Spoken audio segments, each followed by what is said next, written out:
Hello friends, welcome to my channel BB channel.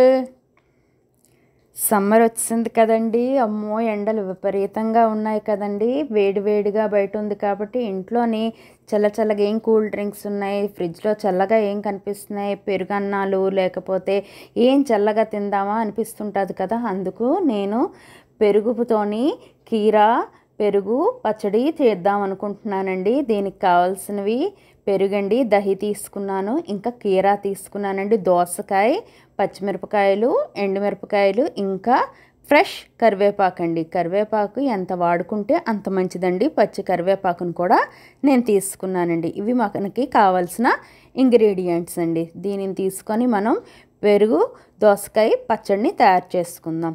ఈ దోసకాయల్ని చక్కగా తొక్కలు తీసేసుకుందామండి. చిన్న చిన్న ముక్కలుగా కట్ చేసేసుకుందాం. ఈజీ ప్రాసెస్ అండి, చాలా సింపుల్ ఈజీ ప్రాసెస్. తర్వాత పచ్చిమిరపకాయలని చిన్న చిన్న ముక్కలుగా కట్ చేసుకోండి. ఇదిగోండి, చిన్న చిన్న ముక్కలుగా కట్ చేసేసుకొని పెట్టుకున్నాను. సాల్ట్ అనేది నార్మల్ సాల్ట్ కాకుండా నేను పింక్ కలర్ సాల్ట్ని యూస్ చేసుకున్నానండి. మీ ఇష్టం, మీరు ఏదైనా యూస్ చేసుకోండి.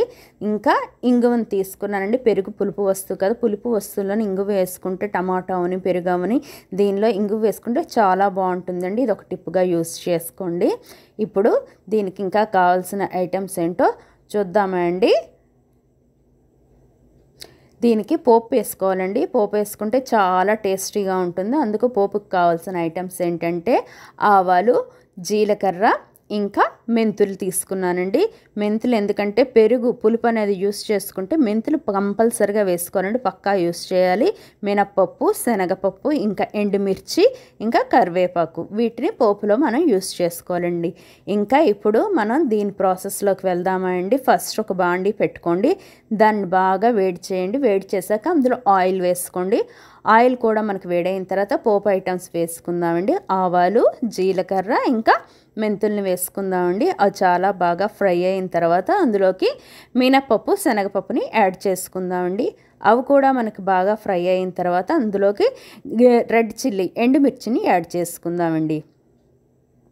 ఇప్పుడు దీన్ని కొంచెం ఫ్రై చేసుకుందాం, కలుపుకుందామండి. ఫ్రై చేసేసుకుందాం అంటే కలిపేసుకొని మిక్స్ చేసుకోండి.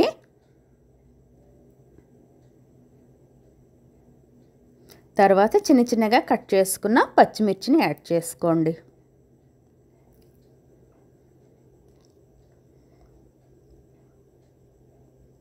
దీన్ని ఒకసారి చక్కగా మిక్స్ చేసేసుకుందామండి. చాలా ఈజీ ప్రాసెస్ అండి. సమ్మర్లోనే ఇటువంటివి తింటుండాలి. హింగి వేసుకుందామండి, అయితే ఇంగువని వేసుకోండి. ఇంగువ వల్ల టేస్ట్ అనేది చాలా ఎన్హాన్స్ అవుతుందండి. ఒకసారి యూస్ చేసి చూడండి. కరివేపాకు అన్నది బ్లడ్కి చాలా మంచిది. కరివేపాకు ఇంచుమించుగా అన్నిట్లోనే యూస్ చేయండి. కరివేపాకు చాలా హెల్త్కి మంచిదండి. పిల్లలకి చిన్నప్పటి నుంచి ఇలాంటి ఐటమ్స్ని తినటం నేర్పించండి. కూరలో కరివేపాకు తీసేయాలి అన్నట్టుగా కాకుండా కరివేపాకు తినాలి అని చెప్పండి పిల్లలకి. మీరు తినండి. అంతేనండి, అయిపోయింది. పోపు వేసేసినట్టేనండి. ఈ పోపుని తీసుకెళ్ళి ఇప్పుడు ఈ కీరా పెరుగులోనికి వెళ్ళి మిక్స్ చేసుకోవాలి. ఇది కొంచెం చల్లబడాలండి, లేకపోతే పెరుగులోని వేసేస్తే ఈ పెరుగులో పులిసిపోతుందండి. సమ్మర్ కదా, అందుకు కొంచెం చల్లగా అయిన తర్వాత పెరుగులో మిక్స్ చేసుకుంటే బాగుంటుందండి. పోపు అయిపోయింది చూసారా.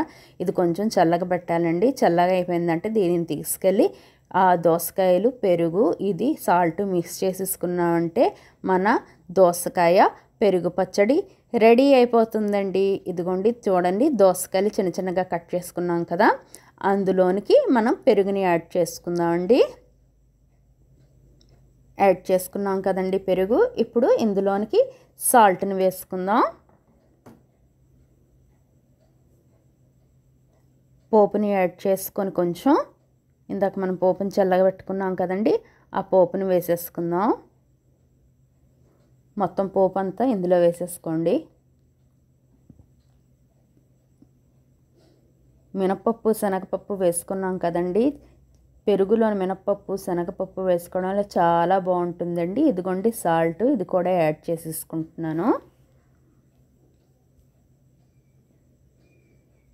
అంతేనండి, ఇదంతా మిక్స్ చేసేసుకోవడమని. బ్యాచిలర్స్ కూడా సింపుల్గా ఇలా చేసేసుకోవచ్చు. లోపల రూమ్లో స్టవ్ కనుక లేకపోతే పోపు వేసుకోకుండా పెరుగులోని ఇలా దోసకాయని మిక్స్ చేసేసుకొని ఒక ఉల్లిపాయ పచ్చిమిర్చి కట్ చేసేసుకున్నా కూడా సాల్ట్తోని చక్కగా తినేయొచ్చండి. సింపుల్ అండ్ ఈజీ అండి. హాయిగా సమ్మర్లోని హీట్ స్ట్రోక్ రాకుండా ఉంటుందండి. ఇలాంటి చిన్న చిన్న సింపుల్గా ఏవైనా మనం యూస్ఫుల్గా చేసేసుకునే సింపుల్ రెసిపీస్ చేసేసుకుంటే సమ్మర్లోని బాగుంటుందండి. ఎవరికైనా టేస్టీగా కూడా ఉంటుంది కదా. దీనిలోనికి కొంచెం కరివేపాకు ఇంకా పచ్చిమిర్చిని యాడ్ చేసుకోవాలండి. అంతేనండి, దోసకాయ పెరుగు పచ్చడి ready. Thank you friends. Like, share and subscribe.